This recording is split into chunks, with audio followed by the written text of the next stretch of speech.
Alright guys, TacticalRab back again today. Hope you're all doing well and enjoying your day so far. Welcome back to Valorant News, and wow, what a day in the Valorant world. Yesterday, some crazy results at Champions we shall dive into, but the big news being that 100 Thieves potentially in danger after testing positive, but also OpTic. There's been some theories going around as to why they might not get into franchising next year, or if they do, what players they might be forced to play without. Very much intrigued to your thoughts in the comment section below. Hit the like button if you enjoy, subscribe if you are new as always, I would greatly appreciate it. Really helps out the channel. Thank you very much indeed for doing that one. Plenty to dive into. Let's just crack straight on. As owner says, the coach of Leviathan, group of Dephh they said, but Dephh was us. We'll certainly dive into that here in a second. Firstly, confirmation of the prize pool from Purist last night, $1 million. The first place takes home 300k, second 150k, third is 110k. Of course, on top of that, you get an awful lot for the Champions bundle and the kind of crowdfunding that happens as a result. But for a prize pool for a Champions tourney, it's pretty decent, but not as much, of course, as some other tournaments are. League of Legends champs, Doja champs, for example. This also big news coming out of the Fnatic camp that Boaster and Turko will respectively have their contracts extended to 2025 and 2026. Those are quite extensive deals. Of course, Fnatic have been a great team this year. Turko and of course Boaster as their IGL, star player respectively, have been great players for them, but interesting nonetheless, because if Fnatic start to fall off and don't get the results, and also if they don't get into franchising, although I'm pretty sure they're certain that they will, then of course this could come back to bite them, but more than likely will not. But interesting that Turko and Boaster, they're locking them down for the long term here, so that they don't get poached effectively when franchising a partnership league comes around very shortly indeed. Update here from Valorant Esports. They do an update to say that basically one player from OpTic Gaming produced a positive result from a PCR test. They will now play from the isolation facilities, this type of stuff. Turns out this guy was actually the coach Chet. I think he goes on to say he should have been more careful and stuff. Maybe he was at a party or something a couple of days before. But as he says, I tested positive 2 or 3 days ago. Definitely unfortunate circumstances, but right. And also some members of 100T have provided stuff for me to get through this. Wasn't able to recover at all so far, but I'll get through this. Hopefully Chet feels better soon. I think even FNS said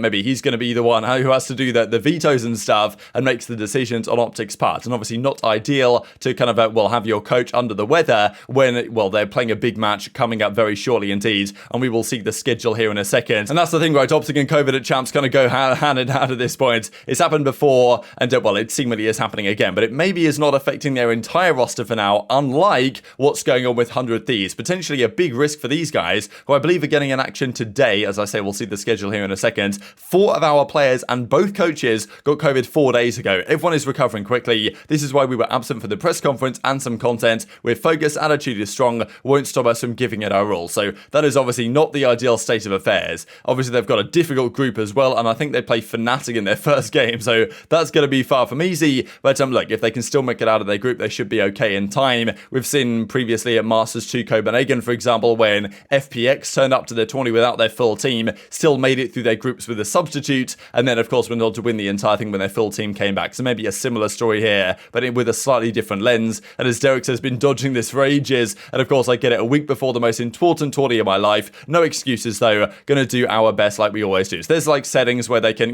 sit behind the scenes in isolation facilities and stuff, so the players can be separate from the main stage, but still they can actually play the match at the very least. So I suppose that is still a positive sign at the end of the day. And even as Asuna goes fighting my demons to this hotel room the past week. So tough scenes for 100 Thieves. Will it affect their performance significantly? Will it affect their performance a little bit? It's probably not going to be ideal either way. And nice little championship jersey right here that the boys had on here for the World Championship. But pretty cool stuff. But the long sleeves might be rather hot if you guys are in LA and want to try and order this thing. Firstly though, wanted to mention this before we talk about the matches from yesterday with regard to OpTic. So a few days ago we saw this from OpTic when Ye said, interesting times ahead after champs, implying that maybe something going on with their roster or with their kind of partnership status for OpTic next year. We theorized that it might be because Marved and another player, I think maybe Crashies, their contracts run at an end during or after the World Championship, at which point they have to decide what they want to do. If they don't do so well, those players could leave, go to another team. There are questions going on, but of course OpTic, I'm sure, want to stick together if they can. The best North American team, of course, now for quite some time. Now, yesterday, Ye says this: my response to the allegations made, nothing. Now, I thought, honestly, he was just completely trolling and joking around here, which he probably is. But Shroud and Turko were talking about this on stream last night. I wanted to share the clip for you guys because they're theorizing that there might be more going on here in the OpTic camp than meets the eye. And part of it might be to do with players like Marved having a history of,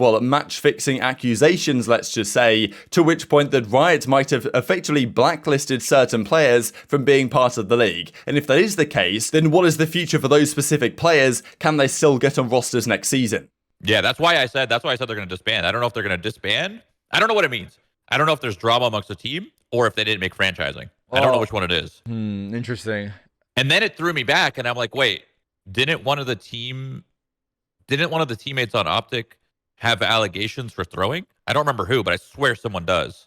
And then it threw me back, and I'm like, wait, if franchising's happening, and that's a potential possibility. There's no way. You think that affects 100%. it? Yeah, 100%. If one of them has allegations for throwing, they're not going to be franchised. No shot. That player won't be. But it's allegations, though. It's not confirmation. Bro, that's the difference. Like, it's not like a confirmed thing, right? It's just an allegation. Yeah, but like, think about how many people have allegations. All the people that did have allegations. Bro, everyone has allegations these days. That's not true. Not like real allegations. Yeah. Like, think about the people that have real allegations. There isn't many of them. And if the people that did ended up actually throwing. So it's just like a worrisome thing for them. It could be that. I don't know. The silver lining is that I don't think Riot will make that decision based off allegations. I feel like it seems like they would do it only off of confirmation.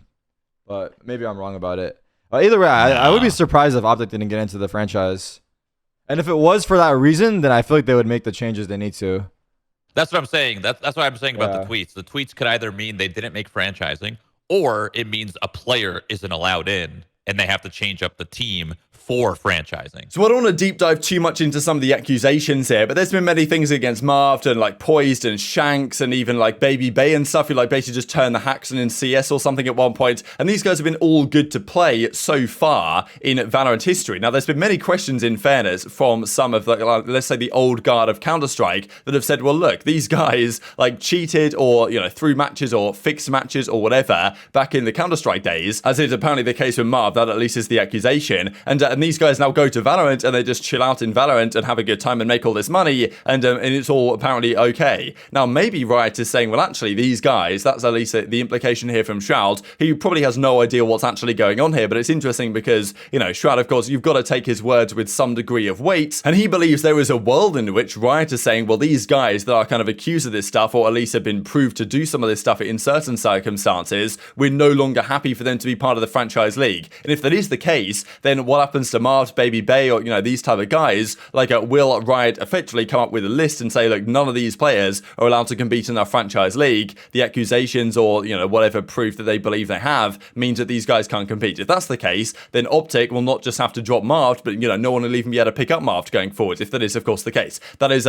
seems somewhat unlikely to me after the fact that Riot haven't seemed to care up until now, but maybe starting the partnership league, they've taken a slightly different tack along these lines. So that is what people believe that maybe Ye is talking about here, that his team might not just have to split up because players get poached by another team or something along those lines happens, but actually because Riot are going to force them to break up by not allowing some of their players to compete in their league going forwards. Seems a bit strange to me, but that is at least one of the rumors as to what might be going on right now. But I suppose, look, we'll see over the coming days, because I kind of read those into those tweets thinking, well, there probably isn't too much to talk about here. You might just be trolling, but there might be something going on seriously behind the scenes right now in the OpTic camp. Let's dive into the matches yesterday then at Champions, just to give you guys here the quick lowdown. I mean, Les was absolutely frying here for the Loud Boys. Like, yeah, they won their series without too much issue over Zeta Division. A pretty close forward affair, all things considered. I think it was like 13-8, 13-9 or something, but both maps went in Loud's favor at the end of the day. The second game was actually Boom versus OpTic, and there was an absolutely insane overtime here on map 1 on the Breeze. It went all the way to 16-16, 17-16, and then 18-16 in favor of Boom. So they really clutched up game 1. It was impressive stuff. Like, you know, some crazy clutches were actually going down left, right, and center here. But this was the moment of the series, and honestly one of the moments of Valorant's history so far. Like, I mean, this is honestly incredible. The fact that Crashies was just watching this and laughing along with it as he gets the ace with all 5 members coming down the zip wire was just absolutely incredible to me. Like, I've never seen anything like this. Got to be the fastest ace in history. I mean, look at them. They're all coming through. They get shut down. I think they just admit at this point, yeah, okay, we've lost. I think that last guy even pulled out his knife and just kind of admitted that, I mean, Crashies is laughing along as this happened. So, yeah, just incredible scenes. And I mean, yeah, the team obviously is laughing along as well. And even the other boys are laughing about it. They're like, damn, what did we just do? So, I mean, yeah, they made Valorant history. Honestly, that should be one of the plays that has like a graffiti, you know? Like in Counter-Strike, you get the graffitis when legendary plays happen. This, in my opinion, was on that level. So I'm sure you guys have seen this by now. But yeah, something along these lines there's has to be some sort of graffiti that happens on this map as a result of this one. But yeah, of course, OpTic won that series in the end, 2-1, pretty close affair. But Crashy certainly helped them with that crazy ace. That sets up, again, another date with Loud. Are you surprised? But yes, Loud OpTic beginning once again. And as Ye says, 2-1 versus Boom, opening curse finally broken. They actually win their first match of the tournament. Can you believe it? Even though they did still lose the first map of the tournament. Now, this was the final series of the day. Crazy series, right? Every day I sit here and say Leviathan, pretty underrated team, yet I still pick against them, yet they still win. These guys were kind of on another level last night. So I just wanted to share this clutch here. 1v3, absolutely spectacular 1v3 here from Taco. Like, taps the bomb, gets this kill, and then, yeah, look at the final kill as well. It was just absolutely superb stuff. On Jing, it gets taken down. Dephh comes through. Like, yeah, wow, legendary clutch there to take it 6-6.5. And that was a big one as well, because after already being up 1-0 in the series, binds, I mean, Paperx don't tend to lose on binds, and this actually was the map one. I got it the wrong way around here. But, I mean, look, anyway, it was 11-9, I believe, for Paperx there on bind in the ends, and they just kind of full collapsed the last few rounds. And then, as it turned out, it was Leviathan who won the series 2-0. So, crazy scenes. The reaction here from the guys was, you know, fantastic and all the fans and stuff. But yeah, Leviathan, right, the first team through to the playoffs is quite the statement from them. And that means only one of Paperx, Edward, or Liquid will be the other team to join them. And yeah, they haven't lost a map so far. They haven't even lost a pistol round so far, I believe. I think they're 8 out of 8 in their pistol rounds. These guys have played phenomenal Valorant so far, and I'm really looking forward to how they'll continue to go, because, yeah, I think they've got a lot of the community behind them right now. So Leviathan are through. So in a few days' time, we get to see the conclusion of this bracket, but for now, we go on to the rest of these matches. So September the 2nd is today. OpTic Loud play tonight, but also September the 2nd, we have the Group D matches. So Fnatic 100T, DRX Furia. Obviously, I guess I've got to favour Fnatic, and I think I picked DRX over Furia in my predictions. But my predictions are already bad enough that I think we're going to leave it there for now. But very much enjoyed your thoughts and all this stuff in the comment section below. Hope you guys enjoyed the video. If you did enjoy it, hit the like button. Tell us the YouTube gods. That's a good video. I'd also like you should see it as well. And I've got the competitive Valorant community. Thank you as always. Take care of yourselves, and I'll see you next time.